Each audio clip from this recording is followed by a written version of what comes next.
لوگ اپنی اولاد پر کتوں کی طرح چلاتے ہیں. جب تم کتوں کی طرح چلاؤ گے تمہاری اولاد بڑی ہو کر کے کتوں کی طرح تمہارا جواب دے گی. کیوں تم سے محبت سے بولے گی؟ جیسے تم بول. السلام علیکم ورحمۃ اللہ تعالی وبرکاتہ. بسم اللہ والصلاۃ والسلام علی رسول اللہ وعلی آلہ واصحابہ سیدی یا رسول اللہ صلی اللہ تعالی علیہ وسلم. ناظرین، آپ نے ایک اللہ کے ولی حضرت لقمان علیہ السلام کا نام تو سنا ہوگا. ان کے نام سے قرآن پاک میں پوری ایک سورت نازل ہوئی، سورہ لقمان کے نام سے. اللہ تبارک تعالیٰ نے قرآن مجید میں پوری ایک سورت نازل فرمائی.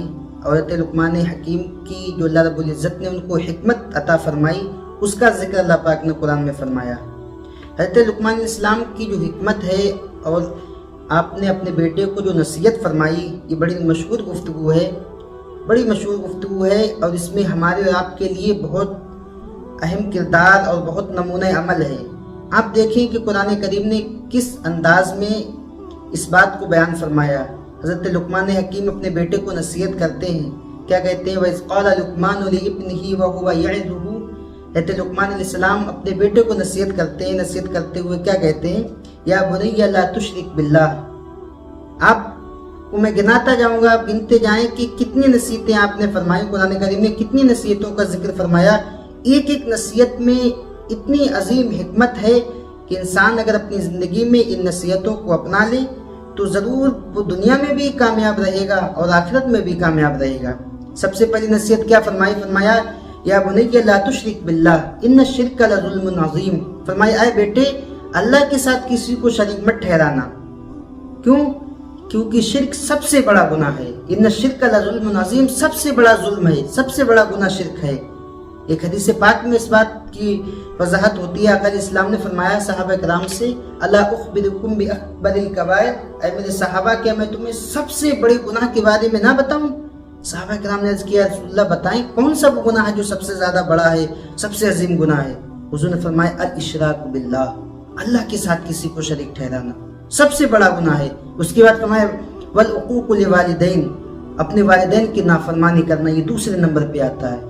تو سب سے بڑا گناہ جو کیا ہے وہ شرک. تو حضرت لقمان علیہ السلام نے اپنے بیٹے کو نصیحت کی کہ بیٹے اللہ کے ساتھ کسی کو شریک مت ٹھہرانا. اس کے بعد دوسری نصیحت کیا فرمائی؟ اللہ پاک نے قرآن مجید میں آگے ذکر فرمایا وَوَصَّيْنَا الْإِنسَانَ بِوَالِدَيْهِ حَمَلَتْهُ أُمُّهُ وَهْنًا عَلَى وَهْنٍ وَفِصَالُهُ فِي عَامَيْنِ أَنِ اشْكُرْ لِي وَلِوَالِدَيْكَ إِلَيَّ الْمَصِيرُ. اللہ پاک نے فرمایا کہ ہم نے انسان کو حکم دیا کہ اپنے والدین کے ساتھ حسن سلوک کرے، ان کے ساتھ حسن معاملات سے پیش آئے. کیوں؟ اب دیکھیں قرآن نے کیا فرمایا، والدین کا کیا احسان ہے اولاد پر. اگلی چیز کیا بیان فرمائے؟ حملتہ امہ وہنا علی وہن، اس کی ماں نے اس کو اپنے پیٹ میں اٹھائے رکھا، کمزوری در کمزوری. جیسے جیسے اس کی مدت بڑھتی گئی، اس کے حمل کی مدت بڑھتی گئی، اس کی کمزوری بڑھتی گئی. اب اس کا احسان کیا؟ آپ اس چیز کا اندازہ لگائیں، ہم اور آپ اس کا اندازہ نہ لگا سکتے ہیں. عورت سمجھتی ہے کہ جب وہ امید سے ہوتی ہے تو دن بدن اس کی کتنی پریشانی بڑھتی جاتی ہے. ایک بچی کو لے کر کے 9 مہینے اپنے پیٹ میں رکھنا، اس کی حفاظت کرنا بہت بڑا کام ہے. آپ اس کا اندازہ اس سے لگائیں. حضرت مریم رضی اللہ تعالی عنہ کے بارے میں کیا قرآن نے فرمایا؟ جب آپ کو درد ذیل لاحق ہوا تو آپ ایک درخت کی جانب چلی گئی اور کیا عرض کی اللہ کی بارگاہ میں، اور کیا کہا؟ یا لیتنی مت قبل ھذا وکنت نسیا منسیا. اے کاش میں اس سے پہلے، یہ درد ذیل ہونے سے پہلے میں بالکل مر چکی ہوتی. وکنت نسیا منسیا، اور میرا وجود ہی ختم ہو چکا ہوتا. کتنی تکلیف ہوتی ہے. پھر اگلا کیا احسان بتایا؟ وفصالہ فی عامین، 2 سال اپنے بیٹوں کو دودھ پلاتی ہے ماں اپنے بیٹے کو 2 سال دودھ پلاتی ہے. پھر اس کے بعد کیا کہا تھا کہ میرا شکر ادا کرے اور اپنے والدین کا شکر ادا کرے. تو آپ دیکھیں کہ انہیں ہر بات میں کیسی نصیحت ہے. اس کے بعد کیا فرمایا؟ اپنے بیٹے کو نصیحت کر کے کہتے ہیں وَإِن جَاهَدَاكَ عَلَىٰ أَن تُشْرِكَ بِي مَا لَيْسَ لَكَ بِهِ عِلْمٍ.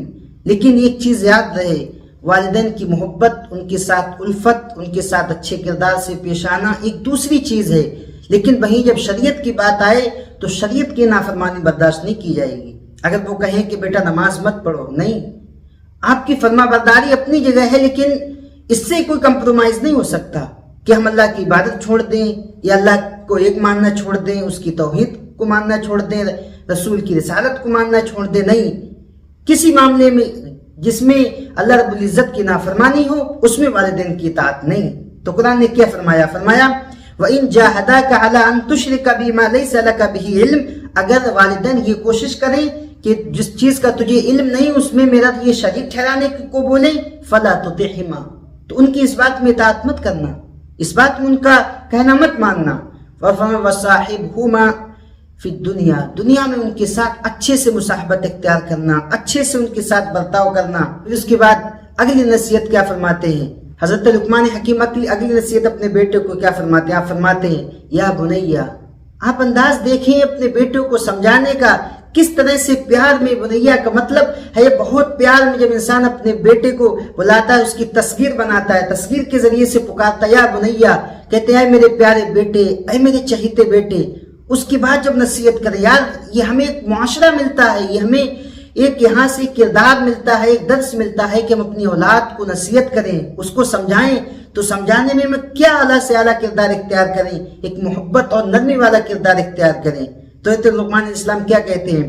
یا بنیا انہا ان تک مثقال حبۃ من خردل فتکن فی صخرۃ او فی السماوات او فی الارض یأتی بہ اللہ ان اللہ لطیف خبیر۔ اے میرے بیٹے، اگر کوئی بھی ذرہ برابر بھی کوئی برائی ہے تو چاہے تم پہاڑ کی چوٹی میں جا کر کے کرو، آسمان پہ جا ہو، چاہے زمین کے کسی بھی حصے میں ہو، اللہ رب العزت اسے لے کر کے ضرور آئے گا۔ جب قیامت قائم ہوگی، تمہارا حساب ہوگا، تو اللہ رب العزت کی یہاں سب چیز، وہ تو ہر چیز کا جاننے والا ہے، تمہارے چھپے گناہ، تمہارے کھلے گناہ، تنہائی میں کیا کر رہے وہ بھی جانتا ہے، تم لوگوں کے سامنے کیا کر رہے وہ بھی جانتا ہے، تمہارے دو چہرے جو ہیں کہ لوگوں کے سامنے محبت سے پیش آنا، لوگوں کے سامنے اپنا تقویٰ، اپنی پرہیزگاری دکھانا، اللہ رب العزت یہ بھی جانتا ہے، یہ بھی جانتا ہے تم رات کی تاریکیوں میں کیا کام انجام دیتے ہو، کیا تم گل کھلاتے ہو، تمہارے تمام اعمال سے اللہ پاک واقف ہے۔ جب وہ تمہارے تمام اعمال سے واقف ہے تو اس سے بچ کر کے کہاں جاؤ گے؟ تمہارے تمام اعمال کو کھول کر کے رکھ دے گا۔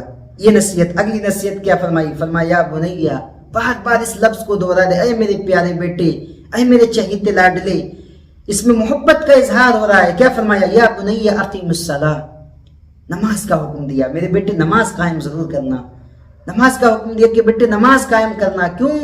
نماز دین کا ستون ہے، نماز میں دل کا سکون ہے، نماز میں نبی صلی اللہ علیہ وسلم کی آنکھوں کی ٹھنڈک ہے، نماز کا حکم تو لازمی ہے ہمارے آپ کے لیے۔ نماز دین کا ستون ہے، ایک اسلام کی پہچان ہے، شاعر اسلام ہے۔ نماز اگر ہمارے اندر نہیں تو ہمارا آدھا دن ایسے ہی نکل جا رہا ہے۔ اگر نمازی انسان ہے تو اس کے اندر آدھی دینداری ایسی آ جاتی ہے، جب نمازی نہیں تو اس کا دل ہلکے ہلکے برائی کی طرف جاتا رہتا ہے، پھر اس کو برائی کا، نیکی برائی کا کچھ احساس، کچھ فرق معلوم نہیں ہوتا۔ اس کے بعد کیا فرمایا؟ وَأْمُرْ بِالْمَعْرُوفِ، بھلائی کا حکم دو، وَنْهَ عَنِ الْمُنْكَرِ، برائی سے روکو۔ نماز تم نے پڑھ لی، خود نیک ہو گئی، اب دوسروں کو بھی حکم دو بھلائی کا۔ دین اس چیز کا نام ہے، دین خیر خواہی کا نام ہے۔ حضور نے فرمایا الدین والنصیحہ، دین خیر خواہی کا نام ہے۔ صحابہ کرام نے عرض کیا لمن یا رسول اللہ؟ قال للہ ولکتابہ ولرسولہ ولأئمۃ المسلمین وعامتہم، اللہ کے لیے، رسول کے لیے، اس کے دین کے لیے، تمام امت کے لیے، ہر کسی کے لیے خیر خواہی۔ تو کیا فرمایا؟ بھلائی کا حکم دو، برائی سے روکو۔ امت مسلمہ کی جو فضیلت دیگر امتوں پر بیان کی گئی، اس کا سبب یہ بھی بیان کیا گیا ہے۔ قرآن کو آپ دیکھیں، اللہ پاک کیا فرماتا ہے؟ کنتم خیر امت اخرجت للناس تأمرون بالمعروف وتنہون عن المنکر وتؤمنون باللہ۔ اللہ نے کیا فرمایا؟ تم سب سے بہتر امت ہو۔ کس لیے؟ اس لیے کہ نمازیں چھوڑتے ہو، یا اس لیے کہ تم دنیا کے کاموں میں لگے ہو، پیسہ کمانے میں لگے ہو؟ نہیں۔ اس لیے کیا تم لوگوں کی برائی کرتے ہو، لوگوں کا بے حق مال کھاتے ہو؟ نہیں۔ کیا فرمایا؟ کنتم خیر امت اخرجت للناس، تم سب سے بہتر امت ہو جو لوگوں کی طرف بھیجے گئے۔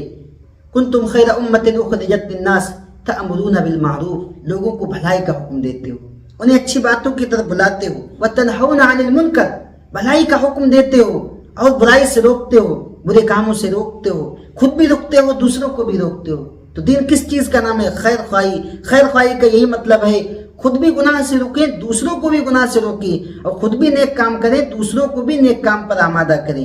تو یہ ہے لقمان علیہ السلام نے اپنے بیٹے کو نصیحت فرمائی۔ اگلی نصیحت کیا فرمائی؟ فرمایا وَاصْبِرْ عَلَىٰ مَا أَصَابَكَ إِنَّ ذَلِكَ مِنْ عَزْمِ الْأُمُورِ، اور تمہیں کوئی پریشانی پہنچے میرے بیٹے تو تم اس پر صبر کرنا. سب سے بڑی نعمت ہے, سب سے بڑی دولت ہے. اللہ رب العزت صبر کے ذریعے اپنے بندوں کو آزماتا ہے. اللہ پاک کہیں مال کے ذریعے, کہیں اولاد کے ذریعے, کہیں کسی چیز کے ذریعے, کہیں صبر کے ذریعے بندے کا صبر دیکھتا ہے, بندے کو آزماتا ہے. اگر ہم صبر میں کامیاب ہو جائیں تو اللہ رب العزت ہمیں نعمتوں سے نوازتا ہے. اگلی نصیحت کیا فرمائی؟ فرمایا وَلَا تُسَعِّرْ خَدَّكَ لِلنَّاسِ. لوگوں سے جب گفتگو کرو میرے بیٹے, جب لوگوں سے تم گفتگو کرو, ان سے ہم کلام ہو, تب لوگ اپنا منہ مت بگاڑنا. کیا مطلب؟ مثال کے طور پر آپ کو تھوڑا مرتبہ مل گیا, تھوڑا سا رتبہ مل گیا, یا تھوڑا سا مقام عہدہ مل گیا, یا تھوڑا علم حاصل کر لیا. کوئی ایک عام آدمی آتا ہے کوئی مسئلہ پوچھنے, کوئی بات پوچھنے کے لیے, منہ بگاڑتے ہو, اس سے منہ بگاڑ کر کے بات کرتے ہو, سیدھے منہ بات نہیں کرتے. نہیں, اسلام اس بات کا حکم نہیں دیتا. سب چھوٹا ہو بڑا ہو, مالدار ہو پیسے والا ہو, شہرت والا ہو دنیا والا ہو آخرت والا ہو, سب سے ایک طرح سے بات کرو, سب سے دل جمعی سے بات کرو, تواضع کے ساتھ, انکساری کے ساتھ. نبی اسلام کی کیا زندگی نہیں دیکھی؟ آقا علیہ الصلوۃ والسلام کی سیرت کے کئی ایسے واقعات ہیں جو اس بات کو بتاتے ہیں نبی الاسلام کسی میں فرق نہیں کرتے تھے. ایک مرتبہ ایک جگہ راستے میں جا رہے تھے, ایک عورت ملی, اس کی عقل میں تھوڑی سی کمی تھی. ہم اور آپ ہوتے ہیں کسی کم عقل والے کو منہ لگانا بھی پسند نہیں کرتے. اس نے عرض کیا رسول اللہ مجھے آپ سے کچھ کام ہے یا کچھ پوچھنا ہے. حضور نے فرمایا بتاؤ. کہا کچھ کام ہے. کہا یہاں یا پھر کہیں سائٹ میں لے جا کر کے کوئی کام, یعنی جہاں لوگ ہماری آپ کی گفتگو نہ سن سکیں. تو نبی اسلام کو وہ عورت سائٹ میں لے گئی اور نبی اسلام سے کافی دیر تک کسی مسئلے میں پوچھتی رہی, گفتگو کرتی رہی. آقا علیہ الصلوۃ والسلام اس کی بات کو سنتے رہے, سن کر کے جواب دیتے رہے. صحیح بخاری صحیح مسلم کی حدیث پاک ہے. تو نبی علیہ الصلوۃ والسلام نے یہ نہیں دیکھا کہ اس کی عقل خراب ہے یا وہ ایک عام انسان ہے یا اس کے پاس پیسہ نہیں, مال و دولت والی نہیں. سب کے لیے میزان, سب کے لیے ترازو برابر ہونا چاہیے. سب کے لیے میزان اور ترازو برابر ہونا چاہیے. تو کیا فرمایا وَلَا تُسَعِّرْ خَدَّكَ لِلنَّاسِ. کسی سے بات کرنے میں اپنے رخسار میں کج نہیں آنی چاہیے, اپنے چہرے پر شکن یا چہرے پر سلوٹیں نہیں آنی چاہیے, منہ نہیں بگاڑنا چاہیے یا ناراضگی کا اظہار نہیں کرنا چاہیے. اور فرمایا وَلَا تَمْشِ فِي الْأَرْضِ مَرْحًا. بیٹے زمین پر اکڑ کے مت چلنا. زمین ہماری آپ کی نہیں, کیوں ہم اکڑ کے چلیں گے؟ دوسرے کی زمین ہمارے لیے امانت ہے, ہم خود دوسرے کی امانت ہیں. تو ہمیں کس بات کا تکبر ہے؟ کیوں ہم زمین میں تکبر کریں گے؟ کیوں ہم زمین میں بیجا تکبر سے چلیں گے؟ لوگوں کے سامنے اپنا سینہ دکھاتے, لوگوں کے سامنے اپنا مال و دولت دکھاتے ہوئے, اللہ نے جو ہمیں نعمتیں دی ہیں وہ نعمتیں دکھاتے ہوئے تکبر کی نیت سے کیوں ہم لوگوں کے سامنے سے چلیں گے؟ آہستہ چلو. نبی اسلام کی زندگی آپ کے عمل سے بھی ہمیں یہ معلوم چلتا ہے کہ اسلام نے اس معاملے میں بھی ہمارے لیے بڑی رہنمائی فرمائی ہے. نبی اسلام کی چلنے کو جو بیان کیا گیا کہ جب آپ چلتے ہیں ایسا لگتا تھا کہ آپ اوپر سے نیچے کی طرف آ رہے ہیں, نظریں نیچے, بڑے میانہ روی اختیار فرماتے تھے. تو کیا فرمایا؟ اور فرمایا ان اللہ لا يحب كل مختال فخور. اللہ کسی تکبر کرنے والے کو, فخر کرنے والے کو پسند نہیں فرماتا. اللہ نہیں پسند فرماتا. تکبر کس چیز کا ہے؟ مٹی سے پیدا ہے یا مراب, مٹی سے پیدا ہے, مٹی میں ہی مل جائیں گے. تو کس بات کا ہمارے آپ کے اندر تکبر ہے؟ یہ مٹی ہے, ہمیں آپ کو کھا کر کے مٹی میں ملا دے گی, ہمارا آپ کا وجود ختم ہو جائے گا. تو ہم کس بات پر تکبر کریں؟ اور اگلی نصیحت سنیں. حضرت لقمان علیہ السلام اپنے بیٹے کو پیار سے کیا نصیحت کرتے ہیں؟ فرماتے ہیں وَاقْصِدْ فِي مَشْيِكَ. اپنی چلنے میں بھی میانہ روی اختیار کرو. تمہارا چلنا بھی یہ بتائے کہ تم ہاں ایک درمیانی انسان ہو, اس میں تکبر کی بو نہیں آنی چاہیے. چلنے میں بھی میانہ روی اختیار کرنی چاہیے. نبی علیہ الصلوۃ والسلام نے ہمیں چلنے کا بھی طریقہ بتایا. آقا علیہ الصلوۃ والسلام جب چلتے تو نظریں نیچے ہوتی تھیں اور ایسا لگتا تھا اوپر سے نیچے کی طرف آ رہے ہیں. نہ بہت تیز نہ بہت آہستہ. بہت تیز چلنے کو بھی شریعت نے پسند نہیں فرمایا, بہت آہستہ چلنے کو بھی شریعت نے پسند نہیں فرمایا, بلکہ وَاقْصِدْ فِي مَشْيِكَ. درمیانہ روی اختیار کیجیے, میڈیم سائز. اور اگلا کیا فرمایا جملہ؟ فرمایا وَاغْضُضْ مِنْ صَوْتِكَ. سب سے اہم چیز جو بیان فرمائی کیا؟ اپنی آواز پست رکھو. حضرت لقمان علیہ السلام نے اپنے بیٹے کو جو نصیحت فرمائی, ان کی نصیحت میں ایک ایک بات میں حکمت ہے, کیونکہ اللہ رب العزت نے آپ کو بڑی حکمتیں عطا فرمائی تھیں. آپ حکمت عملی سے کام کرتے. حکمت عملی سے اپنے بیٹے کو نصیحت کیا فرما رہے ہیں کہ اپنی آواز میں نرمی اختیار کرو, آواز میں پستگی اختیار کرو, ہلکی آواز رکھو. ہمارے آپ کے گھروں کا معاشرہ بگڑتا ہے کیسے، ہمارے آپ کے گھروں کے حالات کیسے بگڑتے ہیں، ایک دوسرے سے چلا کر کے بات کر رہا ہے۔ لوگ اپنی اولاد پر کتوں کی طرح چلاتے ہیں، جب تم کتوں کی طرح چلاؤ گے تمہاری اولاد بڑی ہو کر کے کتوں کی طرح تمہارا جواب دے گی، کیوں تم سے محبت سے بولے گی؟ جیسے تم بولنا سیکھو گے، الٹے بولنا سیکھو گے، سکھاؤ گے، تو ویسے ہی تمہاری اولاد تم سے سیکھے گی۔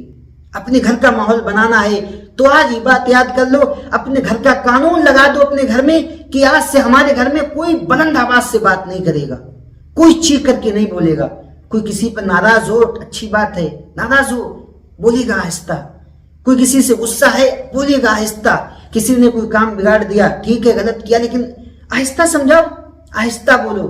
قرآن ہمیں یہ درس دیتا ہے۔ حضرت لقمان علیہ السلام کی بات کو قرآن نے پسند فرمایا، ان کی بات کو نقل کیا کہ انہوں نے اپنے بیٹے کو نصیحت فرمائی، وَغْضُضْ مِنْ صَوْتِكَ، کہ بیٹے اپنی آواز میں پستگی اور نرمی اختیار کرو، آواز میں نرمی اختیار کرنے کا حکم دیا۔ اگر ہمارے گھر کا ماحول یہ رہے گا کہ کوئی بلند آواز سے نہیں بولے گا تو ہمارے بچے جو پیدا ہو کر کے بڑے ہوں گے، بڑے سے جوان ہوں گے، جوان ہو کر کے بوڑھے ہو جائیں گے، اب وہ جانے گے ہی نہیں کہ بلند آواز سے چیخ کر کے بولنا کیا ہوگا، بولنا کیا ہوتا ہے، نہیں سمجھیں گے۔ کیوں شروع سے ان کا ماحول ہی ایسا ہوا کہ ان کے گھر میں کوئی بلند آواز سے چیخ کر کے نہیں بولتا، وہ بھی یہی سیکھیں گے کہ ہمیں اب کسی سے بلند آواز سے یہ چیخ کر کے بولنے کی ضرورت نہیں۔ کیوں؟ اس سے گھر کا ماحول بنتا ہے، گھر کا ماحول دیندار بنتا ہے، محبت پیدا ہوتی ہے۔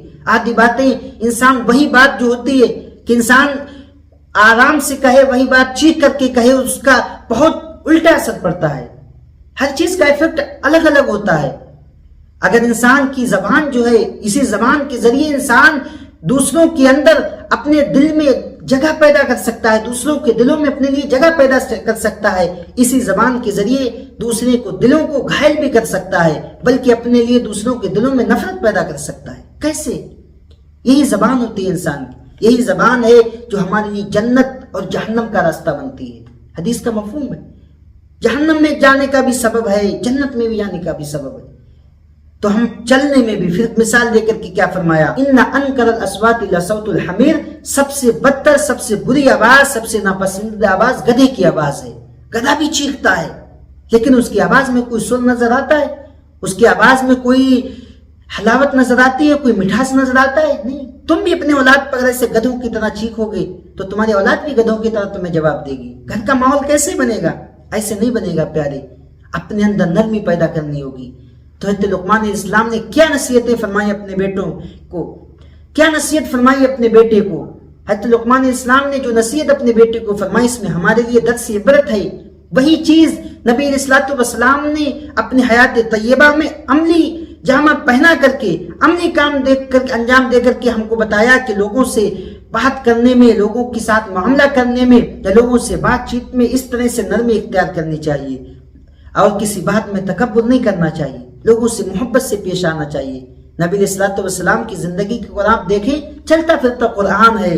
ام المومنین سرز کیے کہ رسول اللہ صلی اللہ علیہ وسلم کی کیا زندگی ہے، کیا اخلاق ہیں۔ اخلاق کے بارے میں پوچھا، کہا اخلاق کانہ قرآن، گویا کہ ان کے اخلاق قرآن ہے۔ نبی علیہ السلام کا کوئی بھی عمل، کوئی بھی فعل، کوئی بھی کردار، کوئی بھی کام قرآن کے خلاف نہیں ہوتا تھا۔ ہر چلنا ہے تو قرآن کے مطابق، اٹھنا بیٹھنا ہے تو قرآن کے مطابق۔ نبی علیہ السلام کی زندگی ہمارے لیے نمونہ عمل ہے، نمونہ عمل ہے۔ ان کی زندگی کو آپ دیکھیں، خادم رسول انس بن مالک کی زندگی کو دیکھیں، نبی علیہ السلام کی 10 سال خدمت کی۔ کہتے ہیں میں نے نبی پاک صلی اللہ علیہ وسلم کی 10 سال تک خدمت کی، کبھی نبی علیہ السلام نے مجھ سے کسی بارے میں یہ نہیں، جو میں نے کام کیا اس کے بارے میں یہ نہیں کہا کہ انس تم نے یہ کیوں کیا، یا کبھی میں نے کوئی کام نہیں کیا تو کبھی مجھ سے نبی علیہ السلام نے یہ نہیں فرمایا انس تم نے یہ کام کیوں نہیں کیا، یہ کام کیوں نہیں کیا۔ حضور علیہ السلام کا گھر کا معاملہ دیکھو، کس طرح سے اپنے بچوں کے ساتھ یا اپنے خادموں کے ساتھ، اپنے ازواج مطہرات کے ساتھ پیش آتے۔